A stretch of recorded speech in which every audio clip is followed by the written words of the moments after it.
Welcome to Star Seed Tarot Readings for everyone. This is a general reading for the sign of Scorpio for September 2020, mid-month or third week.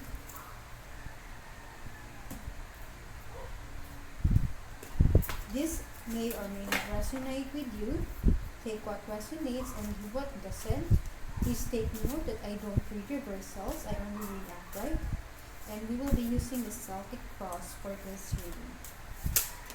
Okay, so this present position is the Chariot.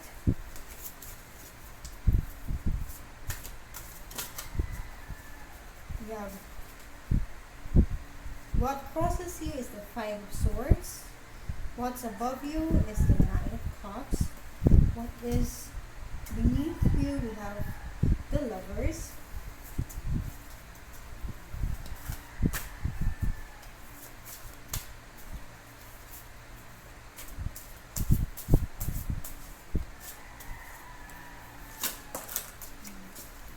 What is behind you, we have the Queen of Cups.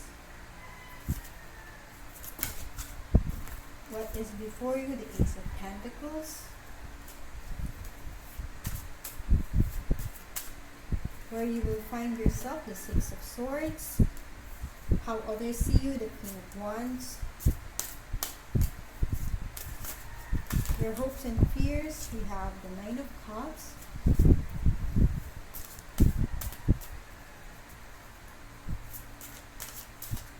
And the outcome, we have the World.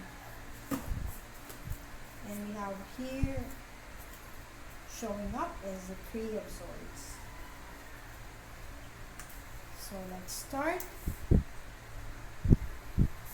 The first card is the present position, the Chariot. You have some hard work ahead of you. It may be resolved quickly, but the Chariot is a powerful card, and the labor you are undertaking will probably trend towards long and difficult. You will quite possibly experience rough roads, long uphill slopes, dead ends, and painful setbacks. A good outcome is only assured if the card is upright, but do not let yourself lose hope. This hard road will instill in you a strength of purpose, the ability to overcome through organization and endurance, and the confidence possessed only by those who have done what they thought they could not. Harnessed correctly, few forces can stand against an individual like that. What crosses you is the Five of Swords. This card indicates conflict in your life. Worse yet, it is closely associated with defeat. It is likely that the defeat will be traumatic and you will need to retreat and regroup. You may have suffered injury to your pride or self-esteem, but the Five of Swords is also a warning of a potential to get caught in the cycle.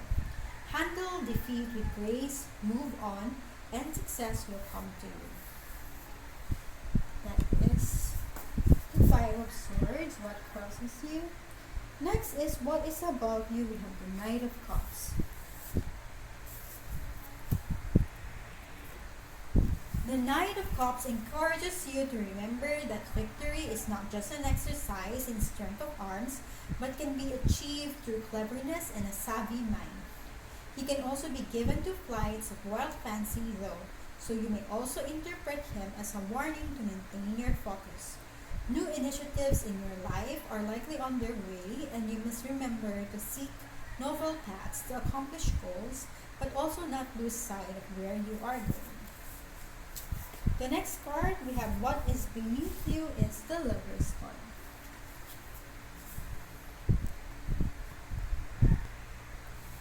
Your first instinct will most likely be to associate this card as representing love. But much like love, it does not possess a simple nature. Not only does love comes in many forms, but the Lovers may indicate important or difficult choices ahead in your life. This is bad in that the choices it portends are generally mutually exclusive paths to do different futures, but also good in that it also confirms that at least one of those paths will take you to a good place. As such, if you happen to find it in your spread, you should consider it carefully but not fear it. It tells a story of difficult choices, likely painful, but that the correct decision and a positive outcome are within your grasp. The next one is what is behind you. We have the Queen of Cups. Sensitivity and affectionate nature are traditionally associated with the Queen of Cups, who is the emotionally open balance to the King. Despite her open nature, you will still find her influence to be largely passive. Particularly for men, her presence is a reminder to stay in touch with the emotional aspects of their character. You should take her presence a gentle hand seeking to show you the power of your own inner aspects, whose power may be obscured by their quiet nature. So that is the Queen of Cups. And what is before you? We have the Ace of Pentacles. Aces always represent a new beginning in some form, and the Ace of Pentacles suggests a strongly positive one for you. Your life is about to enter a very productive period, or at least a period which will see your work rewarded in good measure to the level of work you are willing to perform.